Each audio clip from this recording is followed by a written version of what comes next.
누가복음 17장 우리 26절부터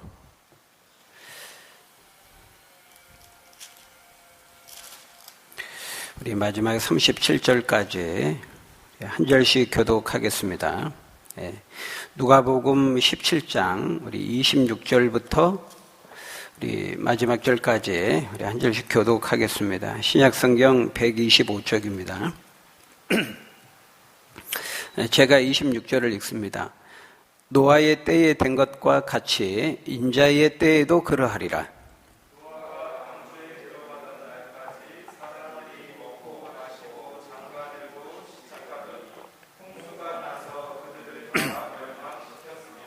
또 롯의 때와 같으리니 사람들이 먹고 마시고 사고 팔고 심고 집을 짓더니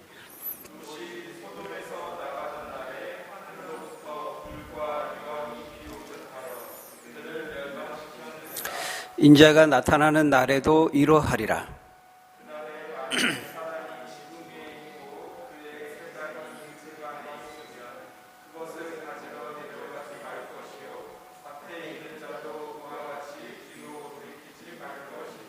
롯의 철을 기억하라.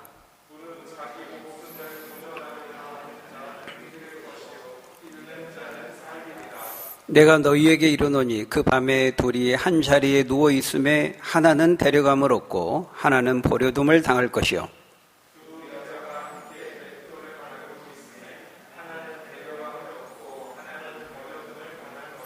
37절 우리 같이 읽겠습니다. 시작.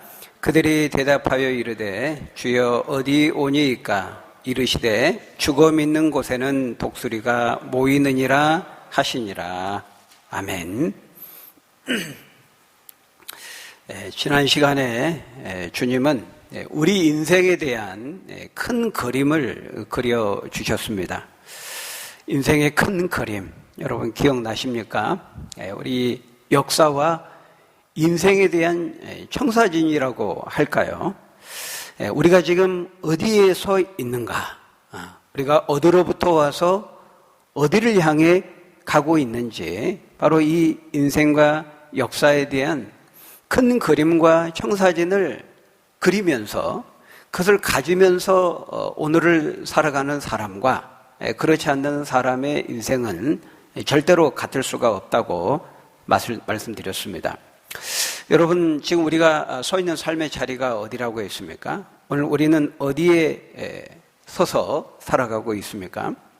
예수님께서 십자가에서 죽으심으로 말미암아 시작된 그 하나님의 나라와 예수님의 다시 오시는 그 재림을 통해서 완성될 그 하나님 나라 사이에 우리가 서 있고 그 사이에서 우리가 살아가고 있다고 말씀드렸습니다. 다시 말하면 시작된 하나님 나라와 완성될 하나님 나라 그 사이에서 오늘 우리가 살아가고 있다라는 것입니다. 우리는 한 치 앞을 내다볼 수 없는 사람들입니다. 그러기에 언제 주님께서 재림하실지 우리는 재림하시는 그 정확한 날짜와 일시는 알지 못합니다. 그렇지만은 그 마지막 날에 있을 그 재림의 징조와 그 재림에 대한 윤곽은 알 수가 있습니다. 왜냐하면 주님께서 성경을 통해서 그것을 우리에게 말씀해 주셨기 때문입니다. 주님은 당신이 재림하여 오시는 그 인자의 때와 그 인자의 날 직전에 있을 그 세상 사람들의 영적인 상태에 대해서 우리에게 말씀해 주셨습니다. 바로 오늘 본문도 그것을 말씀하고 있는 본문입니다. 예수님이 재림하시기 직전에 세상 사람들의 상태가 어떠할 것인가를 말씀하고 있는 것이죠. 우리는 그것을 보면서 바로 오늘 우리 함께 더불어 살아가는 이 세상 사람들의 영적인 상태를 보면서 지금 이제 주님이 오시려면 이제 조금 시간이 더 필요하겠구나. 곧 오시겠구나. 이건 나름대로 우리가 미루어 짐작해 볼 수가 있는 것입니다.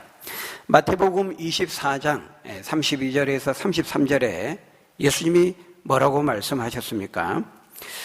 거기 말씀해 보면은 무화과 나무의 비유를 배우라.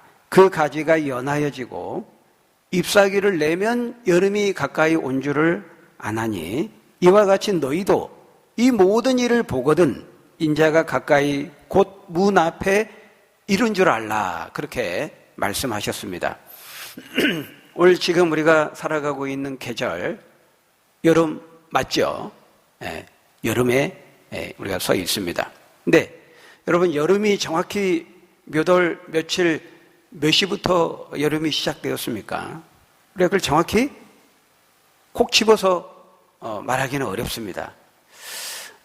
몇 월 며칠 몇 시부터 봄에서 여름으로 넘어가서 여름이 시작되었는지 콕 집어서 말하기는 어렵다는 것이죠. 물론 이제 기상청에서 말하는 기준이 있습니다. 섭씨 5도씨가 돼서 한 번도 그 밑으로 떨어지지 않는 첫날을 이제 봄의 시작이라고 말하고, 섭씨 20도씨가 되어서 그 밑으로 한 번도 떨어지지 않는 그 첫날을 이제 여름의 시작으로 그렇게 말합니다. 이제 그렇게 말하기는 하지만은 그럼에도 불구하고 우리가 정확히 며칠 몇 시부터 여름인가 이렇게 말하기는 어렵다는 거예요. 어렵지만 우리는 알고 있습니다. 지금 우리가 여름에 살고 있다는 거 알죠. 그러니까 꼭 기상청의 기준이 아니더라도 우리는 날씨가 후덥지근하고 무덥고 이렇게 장마가 시작되고 그러면 헷갈릴 것 없이 우리는 여름이라는 걸 알 수 있다는 거예요. 지금 예수님은 그것을 말씀하고 있는 것이죠. 종말과 재림의 징조는 조그만 영적인 주의를 기울이면 다 분간할 수가 있다라는 것입니다. 예수님은 앞에서 누가복음 12장 54절 이하에서도 말씀하셨습니다. 너희가 구름이 서쪽에서 이는 것을 보면 곧 말하기를 소나기가 올 것이다 하나니 과연 그러하고, 남풍이 불면 너희가 말하기를 심히 덥겠다 하나니 과연 그러하니라. 외식하는 자여, 너희가 그렇게 천지의 기상은 분간할 줄 알면서 어찌 이 시대는 분간하지 못하느냐? 어찌하여 옳은 것을 스스로 판단하지 못하느냐? 그렇게 책망하시는 장면이 나옵니다. 그러니까 너희가 날씨나 계절에 대해서는 나름대로 잘 분별하고 판단하면서도 그것보다 더 중요한 너희 미래의 일들과 세상 끝날에 있을 일들에 대해서는 왜 그토록 무지하고 무관심하냐 하는 것이죠. 오늘날에도 이 영적인 상식을 가지고 있는 사람이 있는가 하면 그 상식이 없는, 상식이 없으면 뭡니까? 몰상식한 거죠. 상식이 있는 사람이 있는가 하면 영적인 상식이 없는 몰상식한 사람이 있다는 거예요. 여러분, 주님이 재림하신다는 것은 이건 상식에 속한 것입니다. 개나리가 피고 젠달래가 피고 벚꽃이 피면 누가 봐도 이제 봄이 왔다는 것이 분명한 것처럼, 날씨가 무덥고 후덥지근하고 장마가 시작되고 그러면 이거는 그 특별한 어떤 기상에 대한 지식이 없어도 여름이 분명한 것처럼, 그런 것처럼 마지막 세상 끝날이 있다는 거, 그리고 반드시 주님께서 재림하신다는 거, 그리고 주님이 재림하시면 모든 사람은 주님 앞에 서야 한다는 거, 그리고 꼭 재림이 아니더라도 우리는 개인적인 죽음을 통해서 언젠가는 반드시 주님 앞에 서야 된다라고 하는 것은, 이거는 상식 중에 상식에 속한 일이라 하는 것입니다. 그런데 이 상식이 없는 사람들이 있다는 거예요. 성경은 바로 그런 사람들을 가리켜서 무지하고 무식한 사람이라고 말합니다. 상식이 없는 몰상식한 사람이라고 말합니다. 어리석은 자는 그 마음에 이르기를 하나님이 없다 하는도다. 시편 14편 1절의 말씀이죠. 그렇게 여러분 모두는 반드시 이 상식을 소유할 수 있는 믿음의 사람들이 되시기를 주의 이름으로 축원합니다. 그래서 오늘 본문은 바로 지난 시간에 말씀하신 그 연장선에서 이 주님의 재림의 때와 나를 믿지 않는 사람들에게 이제 경고하고 있는 말씀입니다. 예수님이 24절에서 앞에서 분명히 말씀하셨죠. 번개가 이쪽 하늘에서 저쪽 하늘로 비추인 같이 인자의 날과 때도 분명하게 있을 것이고, 분명히 주님은 재림하신다는 것을 말씀하셨어요. 그런데도 어리석은 사람들은 이 주님의 예언의 말씀과 경고를 귀담아 듣지 않는다는 것입니다. 그것을 이제 구약에 있었던 대표적인 이제 두 심판의 사건을 예로 들어서 지금 예수님이 말씀하고 있어요. 그 두 심판의 사건이 무엇입니까? 26절에 보니까 하나는 노아의 때에 일어난 물로 인한 그 홍수 심판이고, 또 하나는 28절에서 롯의 때에 소돔성에서 일어난 불심판에 대해서 말씀하고 있습니다. 여러분, 이게 다 창세기에 기록된 사건들이죠. 근데 우리가 이제 창세기를 자세히 읽어보면요, 참 희한하게도 그때의 사람들도 참 믿지 않았다는 거예요. 하나님이 아무리 말씀하고 경고해도 듣지 않았습니다. 그래서 물로 심판을 받고 불로 심판을 당하게 된 것이죠. 근데 지금 예수님은 뭘 말씀하냐면, 그때 이 두 사건을 끌어와서 26절에서 뭐라고 말씀하고 있어요? 노아의 때에 된 것과 같이 인자의 때에도 그러하리라, 이렇게 말씀하고 있어요. 그러니까 주님 다시 오시는 그 재림의 때에도 똑같을 것이라는 거예요. 그건 구약시대에 있는 사람들에게만 해당되는 것이 아니라 지금 이 신약시대, 오늘 우리가 살아가고 있는 이 종말의 시대에도 마찬가지라는 거죠. 주님이 재림하시기 직전에 있는 세상 사람들의 상태도 그때와 별반 다르지 않다는 것을 말씀하고 있어요. 그렇죠? 여러분 보십시오. 분명히 크게 써놓았습니다. 사고 다발 지역, 급커브주의, 속도를 줄이세요. 이렇게 크게 표말도 써놓고요. 노란불로 깜빡깜빡 경고등을 켜놨습니다. 근데도 희한하게 또 거기서 사고가 납니다. 속도 안 줄입니다. 수영 금지. 이곳은 익사사고가 빈번한 지역이므로 수영을 금합니다. 들어가지 마세요. 이렇게 해놨는데도 사람들은 또 들어갑니다. 끝까지 고집을 부리고 들어가죠. 그건 뭐 수영 못하는 사람들한테 해당되는 거지, 나한테는 해당되는 거야? 아니야. 그러면서 고집을 부리고 무죄함 가운데 또 들어갑니다. 그 경고를 무시하다가 끝내 화를 당하게 되는 것이죠. 이번에 그 미국의 그 플로리다에서 아파트가 붕괴되었는데요. 그게 이제 한 40년 된 좀 노후된 아파트라고는 해요. 근데 그게 1990년대부터 20년 전부터 벌써 매년 2mm씩 가라앉았다고 합니다. 아파트가 지하가 지반이 침하되었다고 해요. 그 전문가들이 끊임없이 그 위험성을 보고를 했다 그럽니다. 경고를 하고. 근데도 듣지 않은 것이죠. 20년 전부터 2mm씩이면은 그 다음은 얼마입니까? 상당히 내려가고 또 해안가라. 그 계속 경고를 했지만은 뭐 작년까지 아무 일 없었는데 뭐 올해도 별일 없을 거야. 어제까지 아무 문제 없었는데 뭐 오늘도 별일 없을 거야. 이렇게 안일하게 생각하고 넘긴 것이죠. 여러분, 우리나라도 마찬가지입니다. 저번에 광주에서 그 건물을 철거하다가 버스를 덮치는 그 사고도 마찬가지죠. 그것도 인재입니다. 인재 사고죠. 규정을 무시하고, 그러면 위험할 수 있다고, 사고가 일어날 수 있다고, 재앙이 닥칠 수 있다고 분명한 경고가 있음에도 불구하고 그런 거 다 싸그리 무시하고 그렇게 하다가 그런 참변을 당하게 되는 것입니다. 여러분, 인간이 똑똑한 것 같지만은 인간이 이렇게 무지합니다. 고집스럽습니다. 아무리 말해도 자기 고집 안 꺾죠. 이렇게 인간이 완악하다는 거예요. 하나님께서 이런저런 경로와 방법을 통해서 끊임없이 말씀하고 경고해도 듣지 않습니다. 이 선지자를 보내고 저 선지자를 보내고 막 이런 비유를 통해서, 이런 퍼포먼스를 통해서, 심지어는 선지자가 막 벌거벗으면서까지 막 온몸으로 이렇게 전해도 사람들은 듣지 않죠.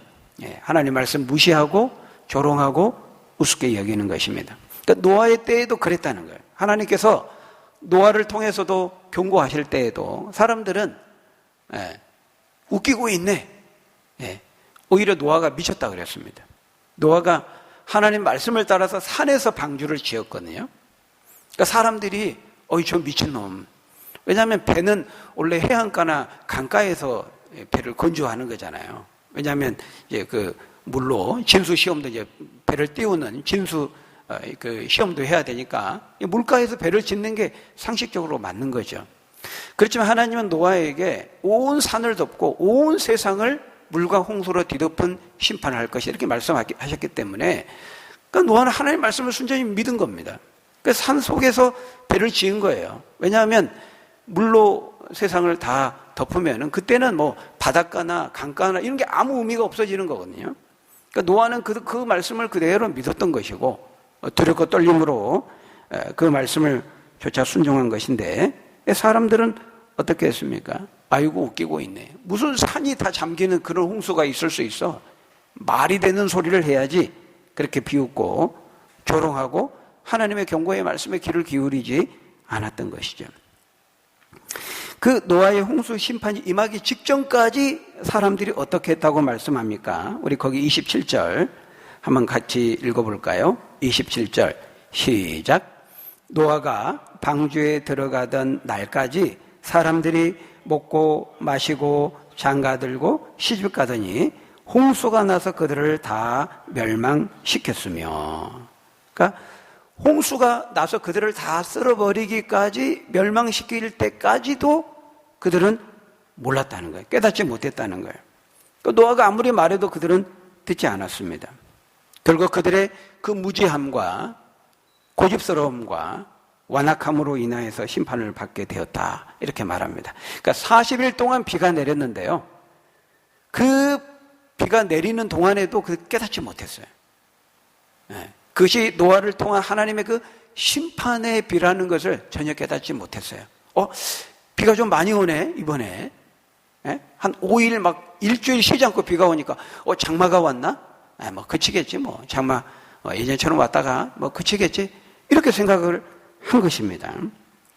근데 여러분, 여기서 우리가 이제 눈여겨봐야 할 말씀은 그 27절의 말씀이죠. 홍수 심판이 임하기 직전에 세상 사람들의 그 상태를 어떻게 묘사하고 있습니까? 노아가 방주에 들어가고 홍수가 일어나는 날까지 그들이 뭘 하고 있었다고 말하고 있어요?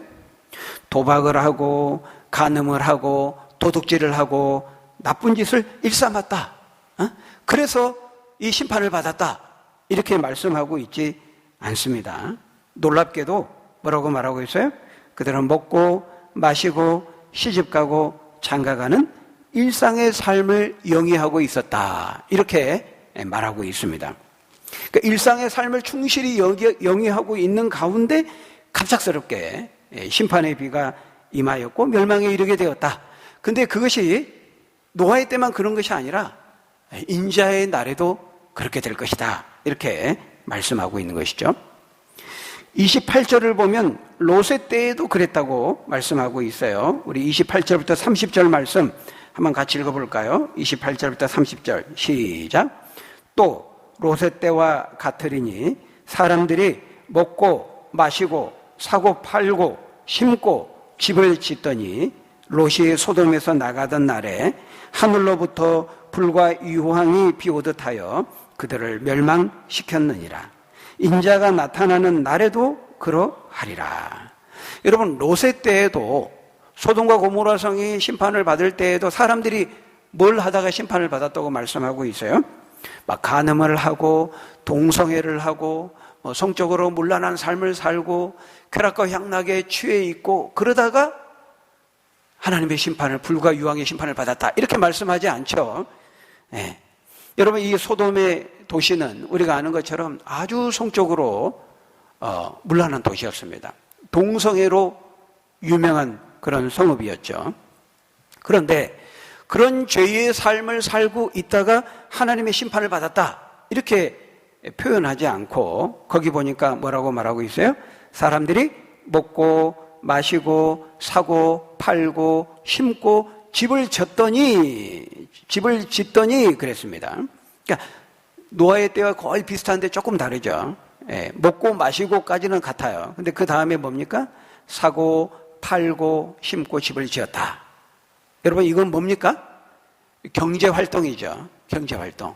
지금 열심히 직장에 출근해서 일하고 있는 겁니다. 열심히 지금 사업하고 돈을 벌고 있고 밭에서 일하고 있는 거죠. 학생들로 따지면 열심히 지금 공부하고 있는 겁니다. 그러니까 가정에 충실하면서 그 일상의 삶을 살아가고 있었고, 밭에서 일하고 직장에 출근해서 열심히 근무하고 또 사업하는 사람은 장사하고 돈을 벌고 있는 그런 경제활동을 성실히 하고 있었던 거예요. 그러다가 호련히 심판을 당하게 되었다. 근데 주님이 재림하여 오시는 그 인자의 날에도, 인자의 때에도 똑같이 그럴 것이다, 이렇게 말씀하고 있어요. 그러니까 여러분, 예수님이 언제 재림하신다는 거예요? 언제 재림하신다는 거예요? 우리가 직장에서 일하고 있을 때, 우리가 카페에서 차 마시면서 담소를 나누고 있을 때, 우리가 일상적으로 밥을 먹고 뭐 영화관에서 영화를 보고 이렇게 사람들과 교제하며 뭐 일상의 삶을 살아가고 있을 때, 그때 인자가 오신다는 거예요. 너무 생각하지 않은 때 갑자기 오신다, 이렇게 말하고 있어요. 그러니까 여러분, 여기서 이 먹고 마시고 시집가고 장가가고 심고 집을 짓고 팔고 사고, 자, 이런 것들은 그 자체가 지금 잘못되었다, 그 문제다, 지금 그걸 말씀하고 있는 것입니까? 아니죠. 그러니까 우리가 일상의 삶에서 소소히 먹고 마시고 누리는 이런 즐거움을 지금 정죄하는 게 아닙니다. 우리가 직장에서 열심히 일하고 열심히 공부하고 성실하게 임하는 거, 지금 그것이 잘못되었다고 예수님이 지금 말씀하고 있는 거 아니죠. 그러니까 문제가 뭐라는 거예요? 왜 예수님이 이런 식으로 표현을 했을까요? 그는 하나님을 잊어버린 채 일상에 몰두하는 그 문제를 말씀하고 있는 거예요. 하나님 나라가 있다는 것을 잊어버리고 주님이 다시 이 땅에 오신다는 것을 망각하고 우리가 반드시 주님 앞에 서게 된다는 것을 염두에 두지 않고 일상의 삶에 빠지고 몰두하는 것, 그것을 말씀하는 것이죠.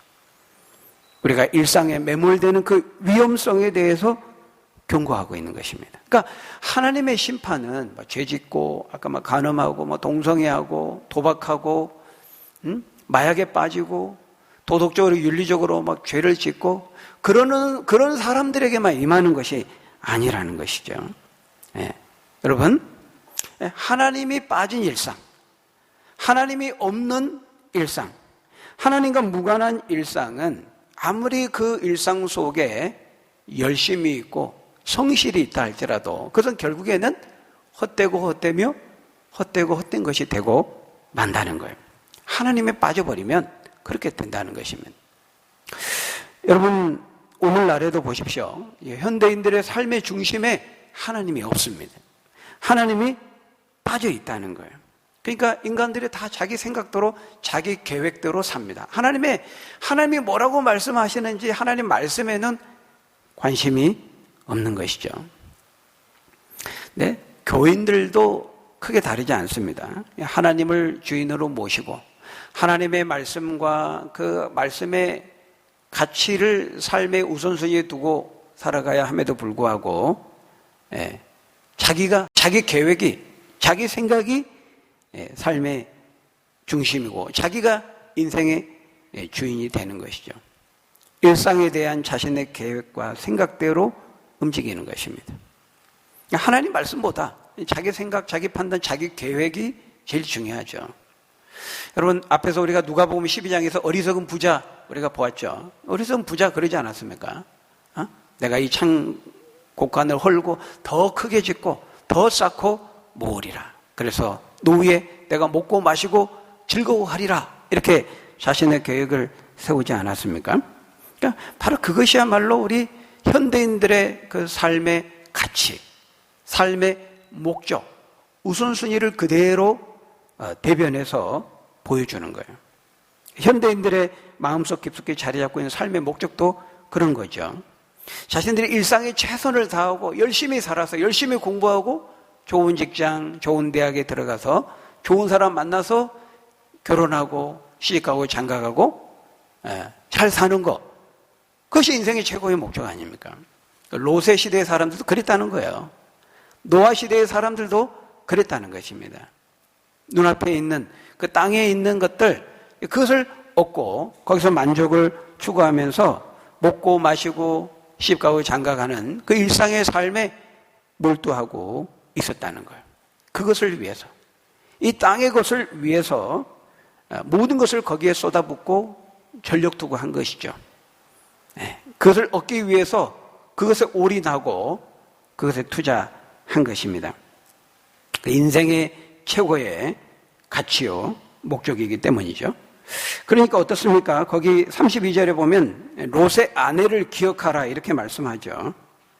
지금 소돔을 급히 빠져나와야 되는데 그때 그 상황에서 뒤를 돌아보지 말라고 했거든요, 하나님은. 근데 롯의 처가 나오다가 뒤를 돌아보다가 어떻게 되었습니까? 소금 기둥이 되었습니다. 왜 뒤를 돌아보았을까요? 이 뒤를 돌아본다는 것은 무엇을 의미합니까? 그 소돔성에 미련이 남은 겁니다. 그 집도 다 거기 있고, 지금까지 내가 어떻게 투자하고 어떻게 모은 건데, 그 아까운 것들, 이제 그걸 생각하면서 뒤를 돌아본 거예요. 미련이 남은 거죠. 근데 여러분, 이 심판의 때에, 그 종말에, 사실 그런 것들은 아무 가치가 없는 것들이거든요. 자기를 전혀 구원해주지 못합니다. 근데 이 가치 판단이 안 되는 거예요. 평소에 그렇게 살다 보니까. 그래서 거기도 보면은 그 31절에 그날에 만일 사람이 지붕 위에 있고 그의 세간이 그 집 안에 있으면 그것을 가지러 내려가지 말 것이요. 밖에 있는 자도 그와 같이 뒤로 돌이키지 말 것이니라. 이렇게 말하고 있어요. 그러니까 지금 그 세간이라고 하는 것은 이제 집 안에 있는 그 폐물들, 물건들, 소중한 것들이죠. 근데 그런 것들이 그 종말과 심판의 때에 아무런 기능을 하지 못한다. 이렇게 말씀하고 있습니다. 근데 사람들은 오직 그것에 인생의 가장 큰 가치와 목적을 두고 정신없이 그것에 골몰하고 그런 문제에 몰두한다는 거예요. 근데 그러다가 어떻게 된다는 거예요? 그렇게 일상의 삶에 골몰하고 몰두하다가 어느 순간에 노아 시대의 사람들처럼, 롯의 시대의 사람들처럼 호련히 하나님의 심판이 임하게 된다는 거예요. 그래서 주님이 그 어리석은 부자에게 말했잖아요. 어리석은 자요, 오늘 밤에 내가 내 영혼을 도로 찾으리니 그럼 네 쌓아놓은 거, 그 투자해서 벌어오는 그 모든 것이 다 누구의 것이 되겠느냐, 이렇게 말씀했습니다. 그러니까 바로 그때가 오늘 밤이 될 수 있다라는 것이죠. 여러분, 그렇습니다. 주님은 오늘 밤에 찾아오실 수 있고요, 오늘 밤에 우리 영혼을 불러가실 수 있어요. 그래서 우리 자녀들이 나쁜 길로 가지 않고 탈선하지 않고 그냥 열심히 공부하고 열심히 직장생활하고 나름대로 일상에 열심히 충실하게 살아가면, 그러다가 이제 대학 나오고 직장 잡고 가정 이루고 열심히 그냥 충실하게 또 자기 분야에서 자기 일하면서 열심히 살면 우리는 만족합니다. 그가 예수를 안 믿어도, 교회에 안 나와도, 예배 자리에 서 있지 않아도 우리는 크게 문제의식을 별로 느끼지 못합니다. 왜? 나름대로 자기 일에 충실하고 자기 일을 열심히 하면 오히려 그걸 또 자랑감으로 그 자녀를 생각하는 경우도 있죠. 근데 여러분, 그 34절에 뭐라고 말씀합니까? 바로 그때에, 그 밤에 여러분 자녀의 운명이 비극적으로 엇갈리는 사건이 터지게 될 것이라고 말하죠. 우리 34절, 35절, 우리 두 절을 같이 읽겠습니다. 34절, 35절 시작. 내가 너희에게 이르노니 그 밤에 둘이 한자리에 누워 있음에 하나는 데려감을 얻고 하나는 버려둠을 당할 것이요. 두 여자가 함께 맷돌을 갈고 있음에 그러니까 그 밤에 둘이 한 자리에 있었다라는 것을 봐서 아마도 부부였을 확률이 높습니다. 아니면 최소한 가까이 있는 그냥 가족이었을 확률이 높은데요. 근데 똑같이 이 두 사람이 한 자리에 자고 있었는데 한 사람은 데려감을 얻고 한 사람은 버려둠을 당했다는 거예요. 여러분, 여기서 이 데려감을 얻은 것이 심판받기 위해 데려갔을까요? 구원 얻기 위해서 천국으로 데려감을 당했을까요? 이건 확실치 않습니다. 근데 이제 그 원어에 그 쓰인 용례를 볼 때 데려감을 얻은 사람이 이제 구원을 얻는 것으로 많은 학자들은 보고 있습니다. 휴거 같은 경우도 데살로니가서에 보면은 휴거 때도 들림을 통해서 데려감을 당하죠. 얻죠. 그런 걸 봤을 때 이 데려감을 당하는 사람이 구원을 얻는다. 뭐 이렇게 대부분 학자들은 해석하는데요. 어쨌든 분명한 것은 방금 전까지만 해도 아무런 차이가 없었던 두 사람이 이제 완전히 다른 두 진영으로 갈라지고 나눠지게 된다는 것입니다. 완전히 서로 다른 두 운명으로 나누어지게 되는 것이죠. 두 여자가 맷돌을 갈고 있습니다. 그러니까 이제 유대 사회에서 맷돌은 그 동물에 의해서 연자 맷돌을 크게 이제 동물을 돌리면서 가는 맷돌이 있고, 이렇게 서로 마주 보면서 이제 한 사람이 이렇게 180도 돌리면 그 사람이 상대방이 받아서 또 돌리고, 이제 그런 맷돌이죠. 아마 어머니와 딸이었을 확률이 높습니다. 그런데 방금 전까지만 웃고 떠들고 수다 떨고 막 같이 맷돌 돌리고 먹고 마시며 친밀함을 나누고 있었는데 그 일상의 삶을 나누었던 두 사람이었어요. 부부였습니다. 부모와 자녀였습니다. 그런데 한순간에 그들의 운명이 도저히 함께 할 수 없는 두 진영으로 분리되어 버리고 만 것입니다. 그것은 곧 구원과 심판이요, 천국과 지옥인 것이죠. 여러분, 우리가 이제 기억해야 됩니다. 하나님 없이 나의 일상에 매몰되거나 몰두하지 않도록 우리가 주의해야 되는 것이죠. 물론 그렇다고 해서 이제 오해해서는 안 됩니다. 항상 우리가 균형 감각을 놓치지 말아야 되는 거죠. 그러니까 일상에 매몰돼서는 안 된다 그러니까 그냥 모든 거 다 일상을 저버리고 산속 깊은 데 어디 기도원에 들어가서 이제 주님 오실 날만 손꼽아 기다려야 된다. 지금 주님이 그거 말씀하시는 것입니까? 당연히 아니죠.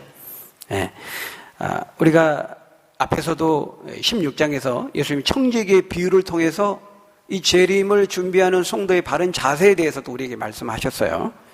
지극히 작은 것에 충성된 자가 되라, 이렇게 말씀했습니다. 아까도 말씀드린 것처럼 먹고 마시고 시집가고 장가가고 심고 사고 팔고 하는 이런 것이 그 자체가, 그 일상의 삶의 자체가 잘못되었다는 것 전혀 아닙니다. 우리는 오늘을 책임 있게 살아야 됩니다. 일상에 최선을 다하고 성실하게 주어진 일에 감당해야 되죠. 학생이면 열심히 공부하고, 직장인들은 최선을 다해서 직장에서 주어진 일에 성실하게 책임을 다해야 됩니다. 그래서 그 청지기의 비유에 보면은 주인이 올 때까지 그 양식을 집 사람들에게 때를 따라 나눠주는 그 종의 그 충성됨에 대해서 우리에게 말씀하고 있어요. 그렇기 때문에 이 재림을 소망하고 주님 앞에 설 날이 다가온다는 것을 아는 성도의 삶은 결코 무책임하지 않습니다. 현실 도피적이지 않다는 거예요. 근데 이 이단들, 시한부 종말론을 따르는 이 잘못된 이단들은 항상 현실을 부정하고 포기하게 만들고 현실 도피적이고 은둔적인 삶을 주장합니다. 그러나 그건 잘못된 것이죠. 우리는 종말이 있고 재림이 있다는 사실을 알면 알수록 우리는 더 충성되게 오늘을 살아가야 하는 것입니다. 데살로니가 후서 거기 3장에 보면은 10절, 12절 거기 보면 데살로니가 교회 안에도 그런 사람들이 있었다는 것을 우리가 보여주는 거죠.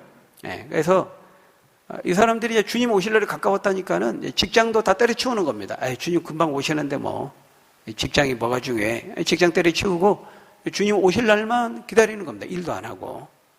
그래서 그런 사람들을 향해서 바울이 책망했잖아요. 일하지 않는 자는 먹지도 말게 하라, 이렇게 책망하는 장면이 나오는데요. 그러니까 우리가 하나님 없이 일상의 삶에 몰두하고 올인하는 것도 잘못된 것이지만 또 반대의 극단으로 이 왜곡된 종말의식을 가지고 현실 도피적으로 무책임하게 아무 규모 없이 되는 대로 그렇게 살아가는 역시 잘못된 것입니다. 여러분 어떻습니까? 여러분의 일상의 삶은 어떻습니까? 어떤 형태로든지 나의 일상은 주님의 그때와 주님의 날과 맞닿아 있어야 됩니다. 주님의 날과 연관되어 있어야 합니다. 우리가 하는 일상의 모든 일들이 다 하나님을 위해서, 하나님 나라를 바라보면서 하나님 앞에서 이루어져야 한다라는 것입니다. 그래서 무릇 종말을 어떻게 보느냐 하는 것은 오늘 현재 현실의 우리의 삶을 또 삶의 태도를 결정하게 되는 것입니다. 여러분 언제든지 주님이 오실 수 있다는 거 기억하시기 바랍니다. 오늘 밤에도 주님이 오실 수 있습니다. 거기 34절에 보면요. 그 밤에 말씀하죠. 그 밤에 오셔서 나누어진다는 거죠. 밤에 오실 수 있다는 겁니다. 또 35절에서는 이제 맷돌을 갈며 열심히 일하는 그 시간대는 이제 낮이죠. 낮에도 오실 수 있다는 거예요. 그러니까 밤이든 낮이든 언제든지 오실 수 있다는 것을 말씀하는 거예요. 그래서 우리가 항상 깨어서 준비하고 있어야 될 것을 말씀하는 거죠. 신약 성경 기록되고 2000년 지났는데 지금까지도 안 왔는데 내 때에는 안 올 거야. 혹시 이렇게 생각하는 분이 있습니까? 그렇게 생각하면 안 되죠. 종말이라는 것은 크게 두 가지 차원에서 이루어집니다. 예수님의 육체적인 재림을 통해서 이루어지는 그 우주적인 종말이 있고 우리의 개인적인 죽음을 통해서 이루어지는 개인적인 종말이 있습니다. 성경은 이 두 가지를 같이 말씀하고 있어요. 그러니까 우주적인 종말이든 개인적인 종말이든 우리는 우리가 알지 못하는 그 갑작스러운 순간에 주님의 부르심을 받고 주님 앞에 서게 된다는 것이죠. 여러분, 그렇기 때문에 우리가 준비해야 되는 것입니다. 영적인 준비, 믿음의 준비를 해야 되는 것이죠. 여러분의 영적인 상태를 한번 점검하십시오. 내가 혹시 영적인 무감각에, 불감증에 빠져 있지는 않습니까? 그러므로 깨어 있으라. 그러므로 너희는 준비하고 있으라. 생각하지 않는 날, 생각하지 못한 때에 인자가 오리라. 그렇게 말씀하셨습니다. 이 어미하신 하나님의 경고의 말씀을 우리가 어린아이 같은 순전한 마음으로 받고 마음에 새기고 두렵고 떨림으로 그 말씀을 의지하고 기억하고 그 하나님 나라를 소망하고 주님 오실 날을 바라보면서 오늘을 사는 저 여러분들이 다 되시기를 예수님의 이름으로 간절히 축원합니다. 우리 기도하겠습니다. 아버지 하나님, 이 노아의 때와 롯의 때의 그 사람들처럼 우리가 무감각하고 무지하고 하나님의 말씀을 조롱하고 멸시하며 그렇게 살아가는 시대 속에 우리가 살아가고 있습니다. 너희가 알지 못하는 그날 그때에 주님이 말씀하신 대로 다시 이 땅에 임하시고 그 임하심이 이루어지는 그 인자가 오시는 때와 날이 되면 두 진영으로 더 이상 함께할 수 없는 그 나누임으로 그 분리가 명백히 이루어질 것이라 우리가 경고하고 있습니다. 기회가 주어졌을 때 하나님 우리가 아직도 믿지 않는 예배 자리에 나오지 않는 우리 자녀들 가족들에게 이웃들에게 복음을 전하고 우리가 함께 예배하고 이 날을 믿음으로 준비하고 하나님을 기쁘시게 하는 인생을 살아가는 우리 모든 믿음의 권속들 다 될 수 있도록 하나님 축복해 주옵소서. 예수님 이름으로 기도합나이다. 아멘.